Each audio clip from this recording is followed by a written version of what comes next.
ओम श्री गणेशाय नमः। अथ श्री हनुमदष्टकम्। वीरत्वमादिथरविं तमसा त्रिलोके व्याप्ता भयं तदिह कोऽपि न हर्तुमीशः। देवैः स्तुतस्तवममुच्य निवारिताभिर्जानाति को न भुवि सङ्कटमोचनं त्वां। भ्रातुर्भयादवसदद्रिवरे कपीशः शापान्मुने रघुवरं प्रतिवीक्ष्यमाणः।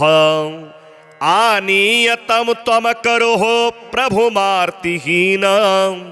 जानाति को न भुवि सङ्कटमोचनं त्वां। विज्ञापयन् जनकजास्थितिमीशवर्यं सीताविमार्गणपरस्य कपेर्गणस्य प्राणान् ररक्षितसमुद्रतटस्थितस्य जानाति को न भुवि सङ्कटमोचनं त्वां। शोकान्वितां जनकजां कृतवान् शोकां मुद्रां समर्प्य रघुनन्दननामयुक्तां। हत्वा रिपो नरिपुरं हतवान् कृशानौ जानाति को न भुवि सङ्कटमोचनं त्वां। श्रीलक्ष्मण निहतवान् युधि मेघनादो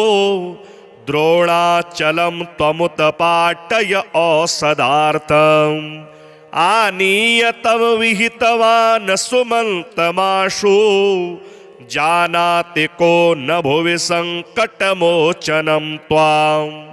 युद्धे दशास्य विहिते किल नागपाशैर्बद्धां विलोक्य प्रीतिनां मुमुहे खरारिः। आनीय नागभुजमाशु निवारिताभिर्जानाति को न भुवि सङ्कटमोचनं त्वां। भ्रात्रान्वितं रघुवरं त्वहि लोकमेत्य देव्यै प्रदातुमनसं त्वहि रावणं त्वां। सैन्यान्वितं निहतवान् अनिलात्मजं द्राक्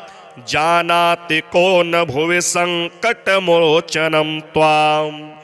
वीरत्वया हि विहितं सुरसर्वकार्यं मतसङ्कटं किमिहि यत्त्वयकानहार्यम्। एतद्विचार्य हरसङ्कटमाशु मे त्वं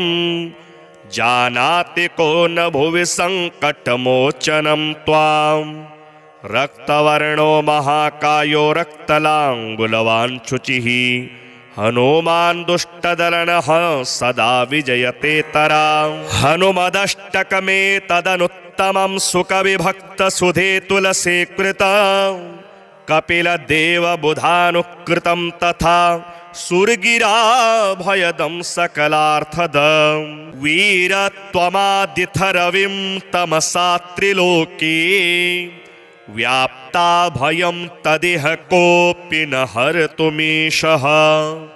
देवैः स्तुतस्तवममुच्य निवारिताभिर्जानाति को न भुवि सङ्कटमोचनं त्वां। भ्रातुर्भयादवसदद्रिवरे कपीशः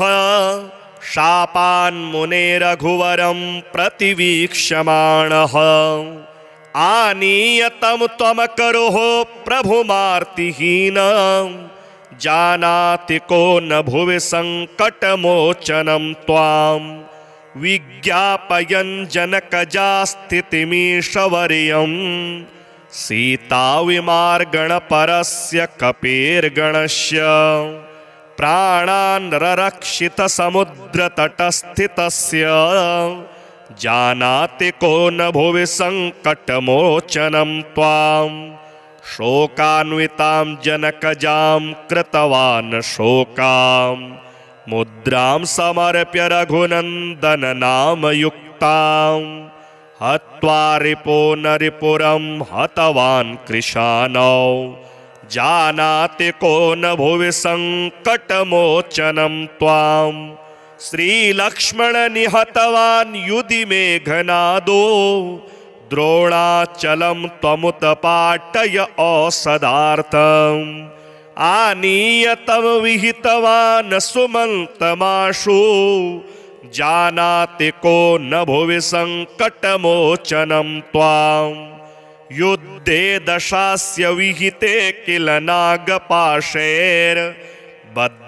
विलोक्य प्रीतिनां मुमुहे खरारिः आनीय नागभुजमाशु निवारिताभिर्जानाति को न भुवि संकटमोचनं त्वां भ्रात्रान्वितं रघुवरं त्वहि लोकमेत्य देव्यै प्रदातु मनसं त्वहि रावणं त्वां सैन्यान्वितं निहतवान् अनिलात्मजं द्राक् जानाति को न भुवि संकटमोचनं त्वां वीरत्वया हि विहितं सुरसर्वकार्यं मतसंकटं किमिहि यत्त्वयकानहार्यम् एतद्विचार्य हर संकटमाशु मे त्वं जानाति को न भुवि संकटमोचनं त्वां रक्तवर्णो महाकायो रक्तलाङ्गुलवान् शुचिः हनुमान् दुष्टदलनः सदा विजयतेतरां हनुमदष्टकमेतदनुत्तमं सुकविभक्तसुधे तुलसी कृतम् कपिलदेवबुधानुकृतं तथा सुरगिराभयदं सकलार्थदं वीरत्वमादिथरविं तमसा त्रिलोके व्याप्ता भयं तदिह कोऽपि न हर्तुमीशः देवैः स्तुतस्तवममुच्य निवारिताभिर्जानाति को न भुवि संकटमोचनं त्वां भ्रातुर्भयादवसदद्रिवरे कपीशः शापान्मुने रघुवरं प्रतिवीक्ष्यमाणः आनीय तं त्वमकरोः प्रभुमार्तिहीनं जानाति को न भुवि संकटमोचनं त्वां विज्ञापयन् जनकजास्थितिमीशवर्यं सीताविमार्गणपरस्य कपेर्गणस्य प्राणान् ररक्षितसमुद्रतटस्थितस्य जानाति को न भुवि संकटमोचनं त्वां शोकान्वितां जनकजां कृतवान् शोकां मुद्रां समर्प्य रघुनन्दन नामयुक्तां हत्वा रिपो नरिपुरं हतवान् कृशानौ जानाति को न भुवि संकटमोचनं त्वां श्रीलक्ष्मण निहतवान् युधि मेघनादो द्रोणाचलं त्वमुत्पाटय औषधार्थम् आनीय तव विहितवान् सुमन्तमाशु जानाति को न भुवि संकटमोचनं त्वां युद्धे दशास्य विहिते किल नागपाशैर्बद्धां विलोक्य प्रीतिनां मुमुहे खरारिः आनीय नागभुजमाशु निवारिताभिर्जानाति को न भुवि संकटमोचनं त्वां भ्रात्रान्वितं रघुवरं त्वहि लोकमेत्य देव्यै प्रदातु मनसं त्वहि रावणं त्वां सैन्यान्वितं निहतवान् अनिलात्मजं द्राक् जानाति को न भुवि संकटमोचनं त्वां वीरत्वया हि विहितं सुरसर्वकार्यं मतसंकटं किमिहि यत्त्वयकानहार्यम् एतद्विचार्य हर संकटमाशु मे त्वं जानाति को न भुवि संकटमोचनं त्वां रक्तवर्णो महाकायो रक्तलाङ्गुलवान् शुचिः हनुमान् दुष्टदलनः सदा विजयतेतरां हनुमदष्टकमेतदनुत्तमं तदनुत्तमं सुकविभक्तसुधे तुलसीकृतं कपिलदेवबुधानुकृतं तथा सुरगिराभयदं सकलार्थदं वीरत्वमादिथरविं तमसा त्रिलोके व्याप्ता भयं तदिह कोऽपि न हर्तुमीशः देवः स्तुतस्तवममुच्य निवारिताभिर्जानाति को न भुवि सङ्कटमोचनं त्वां भ्रातुर्भयादवसदद्रिवरे कपीशः शापान्मुनेरघुवरं प्रतिवीक्ष्यमाणः आनीयतं त्वमकरोः प्रभुमार्तिहीनं जानाति को न भुवि सङ्कटमोचनं त्वां विज्ञापयन् जनकजास्थितिमीशवर्यं सीताविमार्गणपरस्य कपेर्गणस्य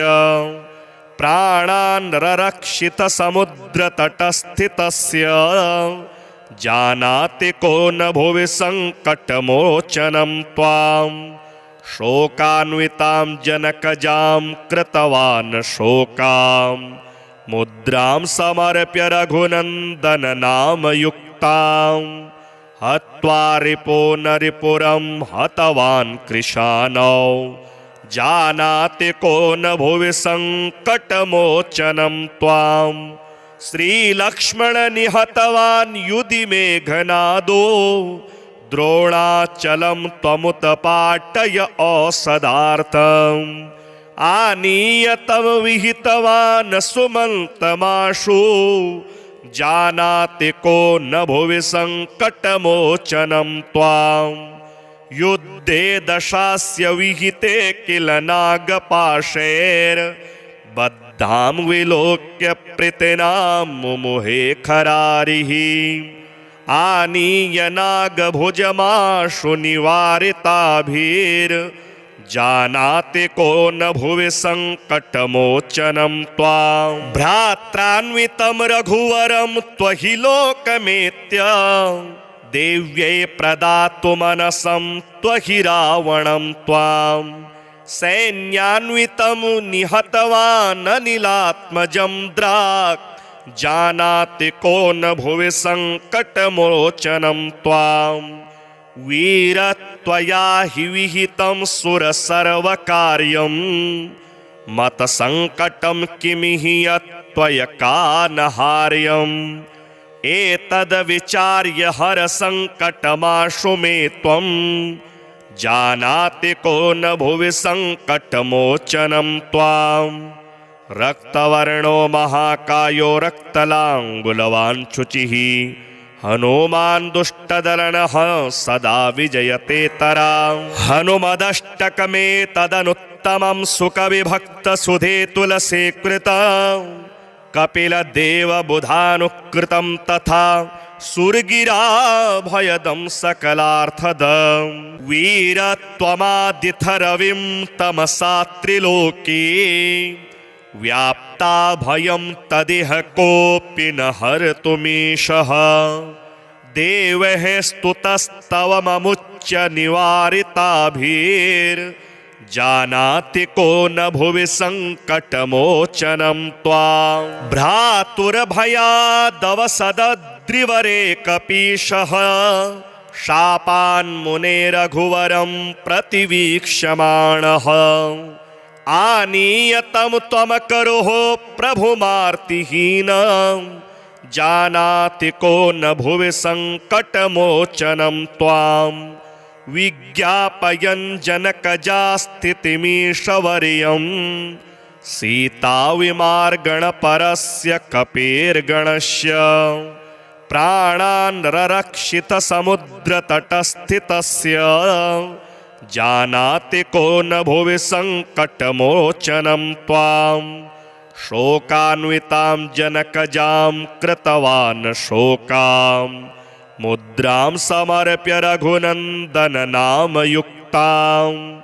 हत्वा रिपो नरिपुरं हतवान् कृशानौ जानाति को न भुवि सङ्कटमोचनं त्वां श्रीलक्ष्मण निहतवान् युधि मेघनादो द्रोणाचलं त्वमुत्पाटय औषधार्थम् आनीय तं विहितवान् सुमन्तमाशु जानाति को न भुवि सङ्कटमोचनं त्वाम् युद्धे दशास्य विहिते किल नागपाशैर्बद्धां विलोक्य प्रीतिनां मुमुहे खरारिः आनीय नागभुजमाशु निवारिताभिर्जानाति को न भुवि सङ्कटमोचनं त्वां भ्रात्रान्वितं रघुवरं त्वहि लोकमेत्य देव्यै प्रदातु मनसं त्वहि रावणं त्वां सैन्यान्वितं निहतवान् अनिलात्मजं द्राक् जानाति को न भुवि सङ्कटमोचनं त्वां वीरत्वया हि विहितं सुरसर्वकार्यं मतसङ्कटं किमिहि यत्त्वयकानहार्यम् एतद्विचार्य हरसङ्कटमाशु मे त्वं जानाति को न भुवि सङ्कटमोचनं त्वां रक्तवर्णो महाकायो रक्तलाङ्गुलवान् शुचिः हनुमान् दुष्टदलनः सदा विजयते तराम् हनुमदष्टकमेतदनुत्तमं सुकविभक्तसुधे तुलसीकृतम् कपिलदेवबुधानुकृतं तथा सुरगिराभयदं सकलार्थदं वीरत्वमादिथरविं तमसा त्रिलोके व्याप्ता भयं तदिह कोऽपि न हर्तुमीशः देवैः स्तुतस्तवममुच्य निवारिताभिर्जानाति को न भुवि सङ्कटमोचनं त्वां भ्रातुर्भयादवसदद्रिवरे कपीशः शापान्मुने रघुवरं प्रतिवीक्ष्यमाणः आनीय तं त्वमकरुः प्रभुमार्तिहीनं जानाति को न भुवि सङ्कटमोचनं त्वां विज्ञापयन् जनकजास्थितिमीशवर्यं सीताविमार्गणपरस्य कपेर्गणस्य प्राणान् ररक्षितसमुद्रतटस्थितस्य जानाति को न भुवि सङ्कटमोचनं त्वां शोकान्वितां जनकजां कृतवान् शोकाम् मुद्रां समर्प्य रघुनन्दन नामयुक्तां हत्वा रिपो नरिपुरं हतवान् कृशानौ जानाति को न भुवि सङ्कटमोचनं त्वां श्रीलक्ष्मण निहतवान् युधि मेघनादो द्रोणाचलं त्वमुत्पाटय औषधार्थम् आनीय तं विहितवान् सुमन्तमाशु जानाति को न भुवि सङ्कटमोचनं त्वां युद्धे दशास्य विहिते किल नागपाशैर्बद्धां विलोक्य प्रीतिनां मुमुहे खरारिः आनीय नागभुजमाशु निवारिताभिर्जानाति को न भुवि सङ्कटमोचनं त्वां भ्रात्रान्वितं रघुवरं त्वहि लोकमेत्य देव्यै प्रदातु मनसं त्वहि रावणं त्वां सैन्यान्वितं निहतवान् अनिलात्मजं द्राक् जानाति को न भुवि सङ्कटमोचनं त्वां वीरत्वया हि विहितं सुरसर्वकार्यं मतसङ्कटं किमिहि यत्त्वयकानहार्यम् एतद्विचार्य हरसङ्कटमाशु मे त्वं जानाति को न भुवि सङ्कटमोचनं त्वां रक्तवर्णो महाकायो रक्तलाङ्गुलवान् शुचिः हनुमान् दुष्टदलनः सदा विजयते तराम् हनुमदष्टकमेतदनुत्तमं तदनुत्तमं सुकविभक्तसुधे तुलसीकृतं कपिलदेवबुधानुकृतं तथा सुरगिराभयदं सकलार्थदं वीरत्वमादिथरविं तमसा त्रिलोके व्याप्ता भयं तदिह कोऽपि न हर्तुमीशः देवैः स्तुतस्तवममुच्य निवारिताभिर्जानाति को न भुवि सङ्कटमोचनं त्वां भ्रातुर्भयादवसदद्रिवरे कपीशः शापान्मुनेरघुवरं प्रतिवीक्ष्यमाणः आनीयतं त्वमकरोः प्रभुमार्तिहीनं जानाति को न भुवि सङ्कटमोचनं त्वां विज्ञापयन् जनकजास्थितिमीशवर्यं सीताविमार्गणपरस्य कपेर्गणस्य प्राणान् ररक्षितसमुद्रतटस्थितस्य जानाति को न भुवि सङ्कटमोचनं त्वां शोकान्वितां जनकजां कृतवान् शोकां मुद्रां समर्प्य रघुनन्दननामयुक्तां हत्वा रिपो नरिपुरं हतवान् कृशानौ जानाति को न भुवि सङ्कटमोचनं त्वां श्रीलक्ष्मणनिहतवान् युधि मेघनादो द्रोणाचलं त्वमुत्पाटय औषधार्थम् आनीयतं विहितवान् सुमन्तमाशु जानाति को न भुवि सङ्कटमोचनं त्वां युद्धे दशास्य विहिते किल नागपाशैर्बद्धां विलोक्य प्रीतिनां मुमुहे खरारिः आनीय नागभुजमाशु निवारिताभिर्जानाति को न भुवि सङ्कटमोचनं त्वां भ्रात्रान्वितं रघुवरं त्वहि लोकमेत्य देव्यै प्रदातुमनसं त्वहि रावणं त्वां सैन्यान्वितं निहतवान् अनिलात्मजं द्राक् जानाति को न भुवि सङ्कटमोचनं त्वां वीरत्वया हि विहितं सुरसर्वकार्यं मतसङ्कटं किमिहि यत्त्वयकानहार्यम् एतद्विचार्य हरसङ्कटमाशु मे त्वं जानाति को न भुवि सङ्कटमोचनं त्वां रक्तवर्णो महाकायो रक्तलाङ्गुलवान् शुचिः हनुमान् दुष्टदलनः सदा विजयते तरां हनुमदष्टकमेतदनुत्तमं सुकविभक्तसुधे तुलसीकृतं कपिलदेवबुधानुकृतं तथा सुरगिराभयदं सकलार्थदं वीरत्वमादिथरविं तमसा त्रिलोके व्याप्ता भयं तदिह कोऽपि न हर्तुमीशः देवैः स्तुतस्तवममुच्य निवारिताभिर्जानाति को न भुवि सङ्कटमोचनं त्वां भ्रातुर्भयादवसदद्रिवरे कपीशः शापान्मुनेरघुवरं प्रतिवीक्ष्यमाणः आनीयतं त्वमकरोः प्रभुमार्तिहीनं जानाति को न भुवि सङ्कटमोचनं त्वां विज्ञापयन् जनकजास्थितिमीशवर्यं सीताविमार्गणपरस्य कपेर्गणस्य प्राणान् ररक्षितसमुद्रतटस्थितस्य जानाति को न भुवि सङ्कटमोचनं त्वां शोकान्वितां जनकजां कृतवान् शोकां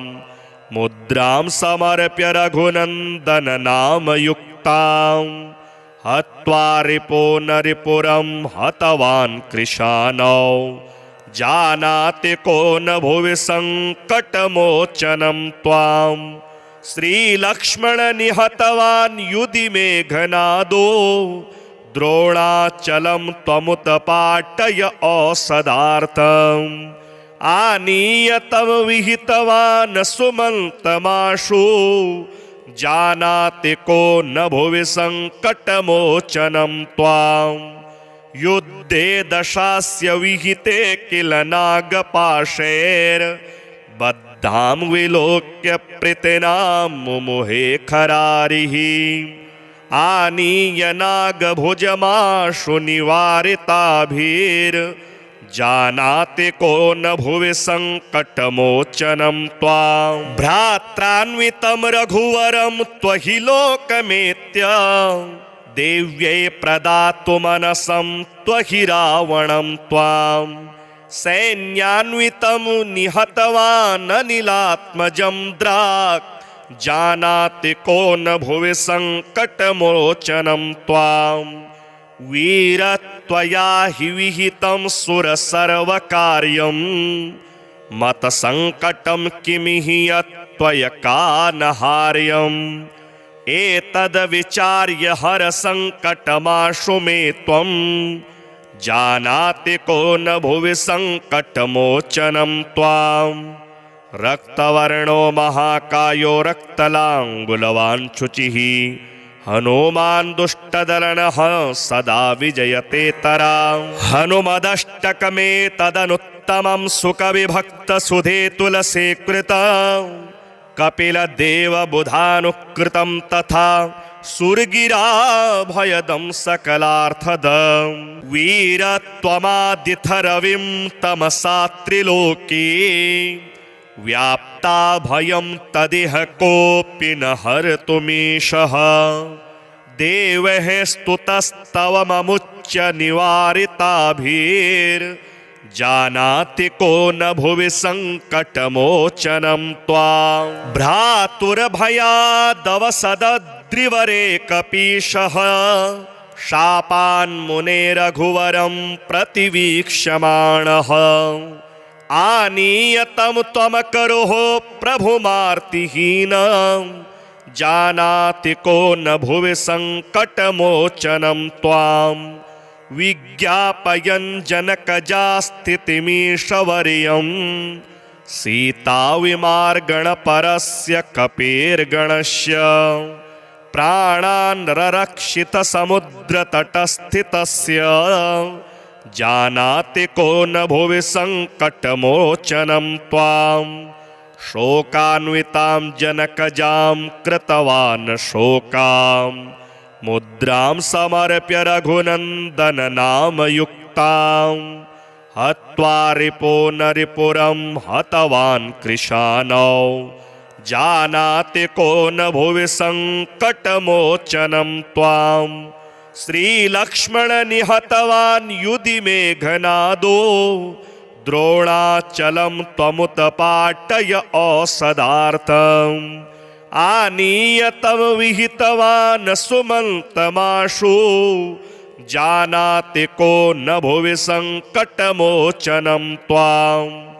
युद्धे दशास्य विहिते किल नागपाशैर्बद्धां विलोक्य प्रीतिनां मुमुहे खरारिः आनीय नागभुजमाशु निवारिताभिर्जानाति को न भुवि संकटमोचनं त्वां भ्रात्रान्वितं रघुवरं त्वहि लोकमेत्य देव्यै प्रदातु मनसं त्वहि रावणं त्वां सैन्यान्वितं निहतवान् अनिलात्मजं द्राक् जानाति को न भुवि संकटमोचनं त्वां वीरत्वया हि विहितं सुरसर्वकार्यं मतसंकटं किमिहि यत्त्वयकानहार्यम् एतद्विचार्य हर संकटमाशु मे त्वं जानाति को न भुवि संकटमोचनं त्वां रक्तवर्णो महाकायो रक्तलाङ्गुलवान् शुचिः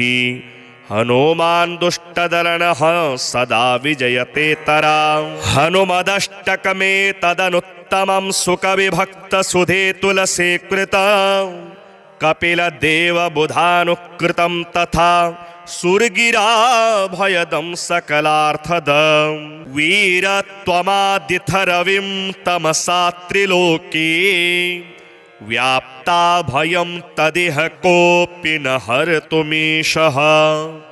देवैः स्तुतस्तवममुच्य निवारिताभिर्जानाति को न भुवि सङ्कटमोचनं त्वां भ्रातुर्भयादवसदद्रिवरे कपीशः शापान्मुने रघुवरं प्रतिवीक्ष्यमाणः आनीय तं त्वमकरोः प्रभुमार्तिहीनं जानाति को न भुवि सङ्कटमोचनं त्वां विज्ञापयन् जनकजास्थितिमीशवर्यं सीताविमार्गणपरस्य कपेर्गणस्य प्राणान् ररक्षितसमुद्रतटस्थितस्य जानाति को न भुवि सङ्कटमोचनं त्वां शोकान्वितां जनकजां कृतवान् शोकां मुद्रां समर्प्य रघुनन्दननामयुक्तां हत्वा रिपो नरिपुरं हतवान् कृशानौ जानाति को न भुवि सङ्कटमोचनं त्वां श्रीलक्ष्मण निहतवान् युधि मेघनादो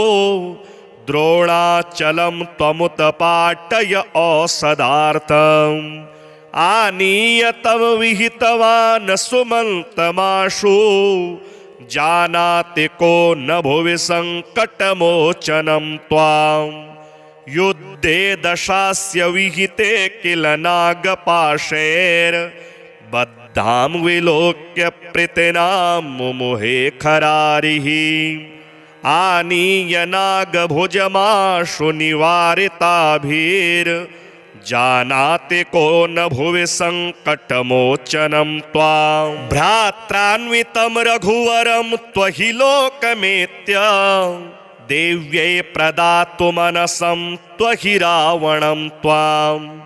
सैन्यान्वितं निहतवान् अनिलात्मजं द्राक् जानाति को न भुवि सङ्कटमोचनं त्वां वीरत्वया हि विहितं सुरसर्वकार्यं मतसङ्कटं किमिहि यत्त्वयकानहार्यम् एतद्विचार्य हरसङ्कटमाशु मे त्वं जानाति को न भुवि सङ्कटमोचनं त्वां रक्तवर्णो महाकायो रक्तलाङ्गुलवान् शुचिः हनुमान् दुष्टदलनः सदा विजयते तराम् हनुमदष्टकमे तदनुत्तमं सुकविभक्तसुधे तुलसी कृतम् कपिलदेवबुधानुकृतं तथा सुरगिराभयदं सकलार्थदं वीरत्वमादिथरविं तमसा त्रिलोके व्याप्ता भयं तदिह कोऽपि न हर्तुमीशः देवैः स्तुतस्तवममुच्य निवारिताभिर्जानाति को न भुवि सङ्कटमोचनं त्वां भ्रातुर्भयादवसदद्रिवरे कपीशः शापान्मुने रघुवरं प्रतिवीक्ष्यमाणः आनीय तं त्वमकरोः प्रभुमार्तिहीनं जानाति को न भुवि सङ्कटमोचनं त्वां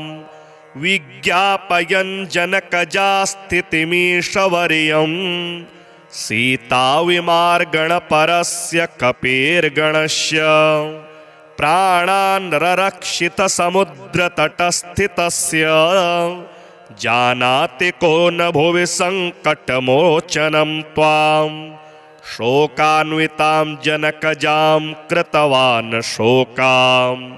मुद्रां समर्प्य रघुनन्दननामयुक्तां हत्वा रिपो न रिपुरं हतवान् कृशानौ जानाति को न भुवि सङ्कटमोचनं त्वां श्रीलक्ष्मण निहतवान् युधि मेघनादो द्रोणाचलं त्वमुत्पाटय औषधार्थम् आनीय तव विहितवान् सुमन्तमाशु जानाति को न भुवि सङ्कटमोचनं त्वां युद्धे दशास्य विहिते किल नागपाशैर्बद्धां विलोक्य प्रीतिनां मुमुहे खरारिः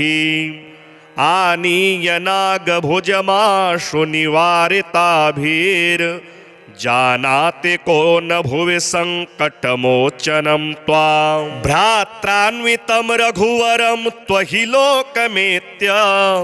देव्यै प्रदातु मनसं त्वहि रावणं त्वां सैन्यान्वितं निहतवान् अनिलात्मजं द्राक् जानाति को न भुवि सङ्कटमोचनं त्वां वीरत्वया हि विहितं सुरसर्वकार्यं मतसङ्कटं किमिहि यत्त्वयकानहार्यम् एतद्विचार्य हरसङ्कटमाशु मे त्वं जानाति को न भुवि सङ्कटमोचनं त्वां रक्तवर्णो महाकायो रक्तलाङ्गुलवान् शुचिः हनुमान् दुष्टदलनः सदा विजयतेतरां हनुमदष्टकमेतदनुत्तमं सुकविभक्तसुधे तुलसीकृतं कपिलदेवबुधानुकृतं तथा सुरगिराभयदं सकलार्थदं वीरत्वमादिथरविं तमसा त्रिलोके व्याप्ता भयं तदिह कोऽपि न हर्तुमीशः देवैः स्तुतस्तवममुच्य निवारिताभिर्जानाति को न भुवि सङ्कटमोचनं त्वां भ्रातुर्भयादवसदद्रिवरे कपीशः शापान्मुने रघुवरं प्रतिवीक्ष्यमाणः आनीयतं त्वमकरोः प्रभुमार्तिहीनं जानाति को न भुवि सङ्कटमोचनं त्वां विज्ञापयन् जनकजास्थितिमीशवर्यं सीताविमार्गणपरस्य कपेर्गणस्य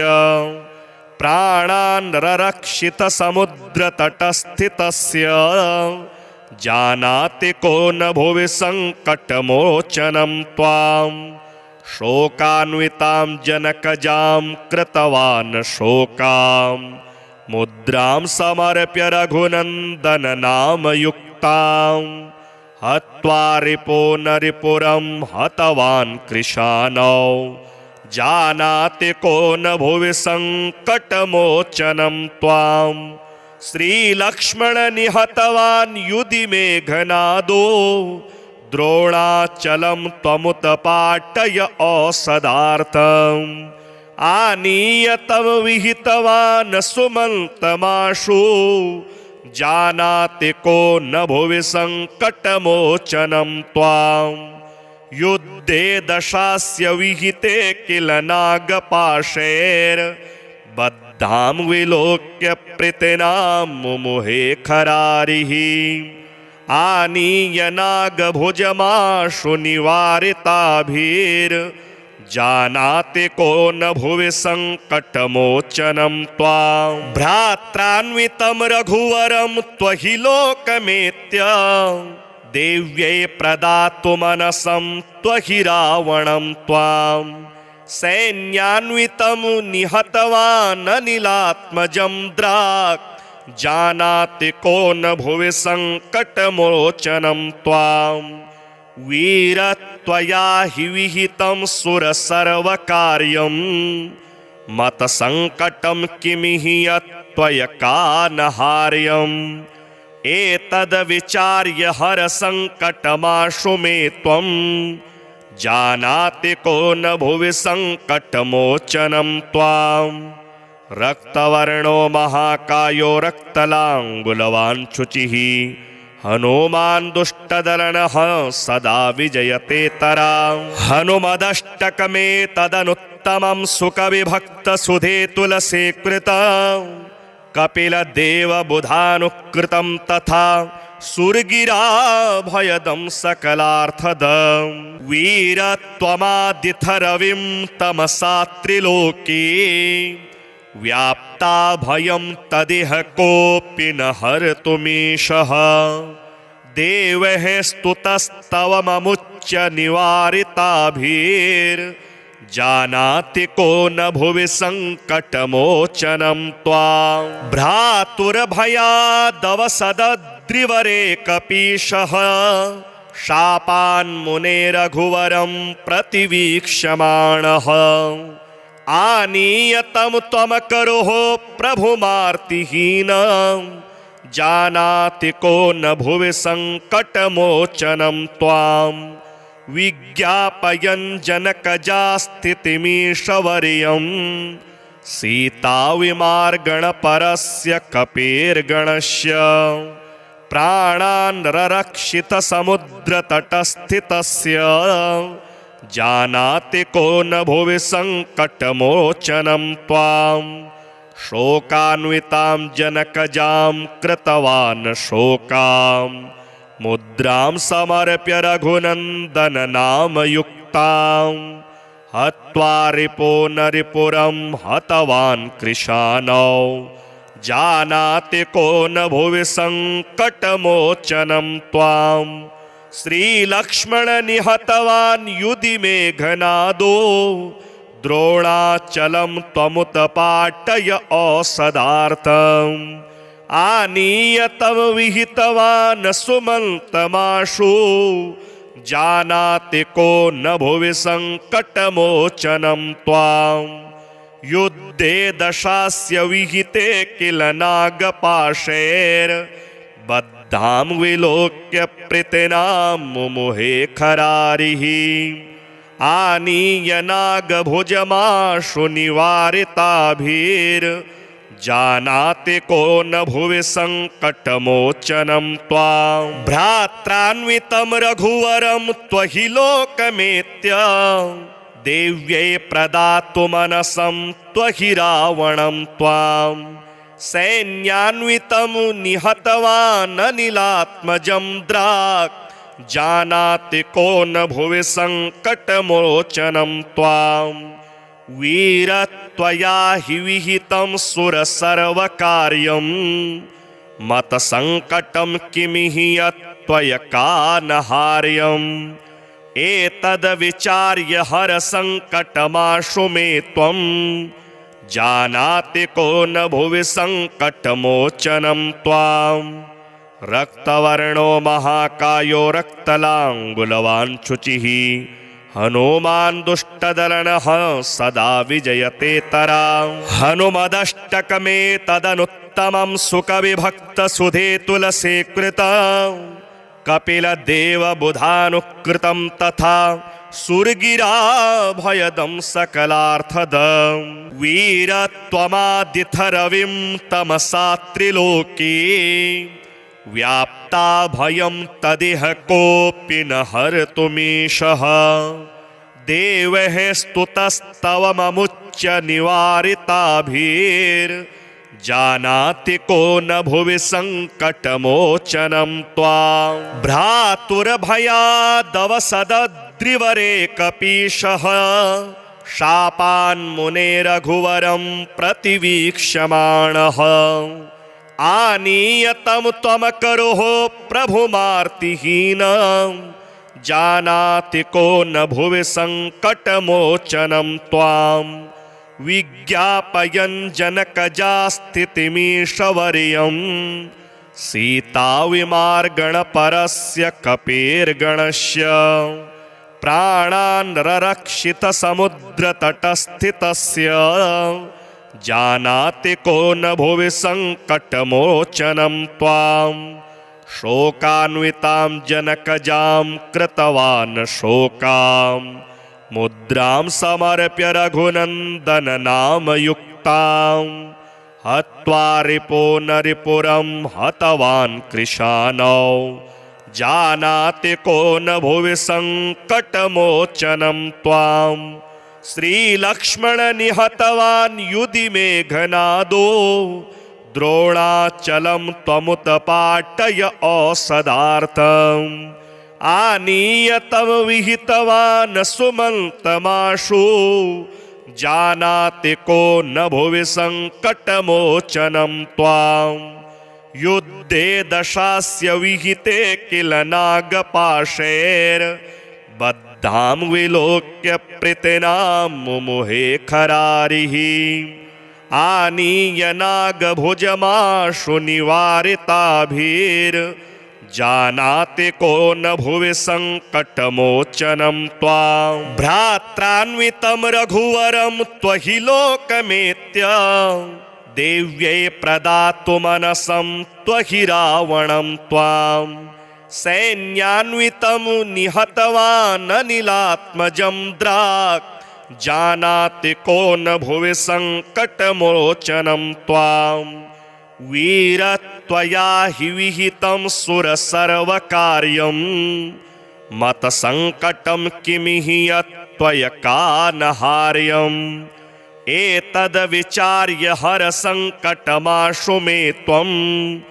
जानाति को न भुवि सङ्कटमोचनं त्वां रक्तवर्णो महाकायो रक्तलाङ्गुलवान् शुचिः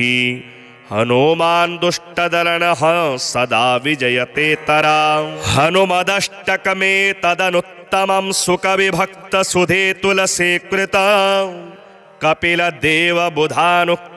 तथा सुरगिराभयदं सकलार्थदं वीरत्वमादिथरविं तमसा त्रिलोके व्याप्ता भयं तदिह कोऽपि न हर्तुमीशः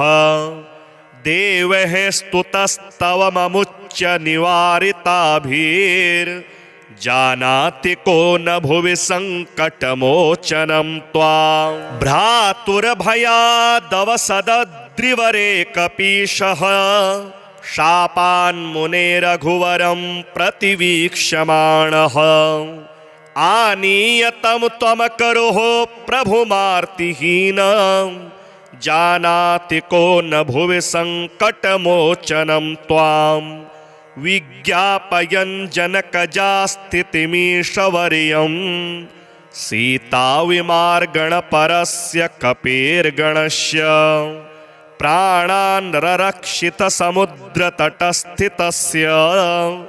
जानाति को न भुवि सङ्कटमोचनं त्वां शोकान्वितां जनकजां कृतवान् शोकां मुद्रां समर्प्य रघुनन्दननामयुक्तां हत्वा रिपो नरिपुरं हतवान् कृशानौ जानाति को न भुवि सङ्कटमोचनं त्वां श्रीलक्ष्मण निहतवान् युधि मेघनादो द्रोणाचलं त्वमुत्पाटय औषधार्थम् आनीय तं विहितवान् सुमन्तमाशु जानाति को न भुवि सङ्कटमोचनं त्वां युद्धे दशास्य विहिते किल नागपाशैर्बद्धां विलोक्य प्रीतिनां मुमुहे खरारिः आनीय नागभुजमाशु निवारिताभिर्जानाति को न भुवि सङ्कटमोचनं त्वां भ्रात्रान्वितं रघुवरं त्वहि लोकमेत्य देव्यै प्रदातु मनसं त्वहि रावणं त्वां सैन्यान्वितं निहतवान् अनिलात्मजं द्राक् जानाति को न भुवि सङ्कटमोचनं त्वां